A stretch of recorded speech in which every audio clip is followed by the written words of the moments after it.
మహారాష్ట్ర ఉప ముఖ్యమంత్రి అజిత్ అనంతరావు పవార్ ఈ ఉదయం విమాన ప్రమాదంలో దుర్మరణం చెందారు. ఆయన ప్రయాణిస్తున్న చార్జెట్ విమానం కూలిపోవడంతో ఆయనతో పాటు విమానంలో ఉన్న మరో నలుగురు కూడా ప్రాణాలు కోల్పోయారు. ముంబై నుంచి బారామతి వెళ్తున్న ఈ ప్రైవేట్ ఎయిర్ క్రాఫ్ట్ బారామతి సమీపంలో కూలిపోయినట్లు అధికారిక వర్గాలు తెలిపాయి. 66 ఏళ్ల అజిత్ పవార్ బారామతిలో జిల్లా పరిషత్ ఎన్నికల సభలో ప్రసంగించాల్సి ఉండగా ఈ దుర్ఘటన జరిగింది.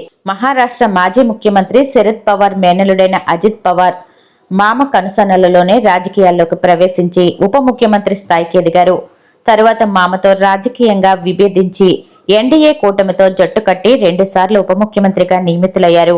అంతకుముందు మహారాష్ట్ర మంత్రివర్గంలో పలు కీలక శాఖలు నిర్వహించారు. బారామతి విమాన ప్రమాదం గురించి సమాచారాన్ని తెలుసుకున్న ప్రధాని నరేంద్ర మోడీ, కేంద్ర హోంమంత్రి అమిత్ షా దిగ్భ్రాంతి వ్యక్తం చేశారు.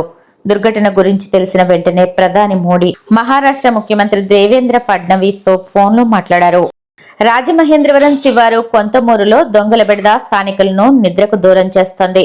గామన్ వంతెన పక్కన జాతీయ రహదారికి ఆనుకుని ఉండడంతో దొంగలు ప్రకాశం ఎంప్లాయీస్ కాలనీని లక్ష్యంగా చేసుకుని చోరీలకు పాల్పడుతున్నారు.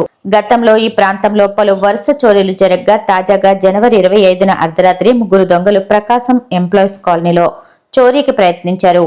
దొంగలు చోరీకి ప్రయత్నించిన దృశ్యాలు సీసీ కెమెరాల్లో నమోదయ్యాయి. దొంగల వ్యవహార శైలి, వేషాన్ని గమనిస్తే అంతర్రాష్ట్ర ముఠాగా అనుమానిస్తున్నారు. రాజనగరం పోలీసులు స్పందించి పోలీస్ గస్తీని ముమ్మరం చేయాలని స్థానికులు కోరుతున్నారు. తూర్పుగోదావరి జిల్లా నుంచి తెలంగాణకు అక్రమంగా ఇసుకను తరలిస్తున్న 2 లారీలను స్వాధీనం చేసుకున్నట్లు జిల్లా గనులు భూగర్భ శాఖ అధికారి ఫణిభూషణ్ రెడ్డి తెలిపారు.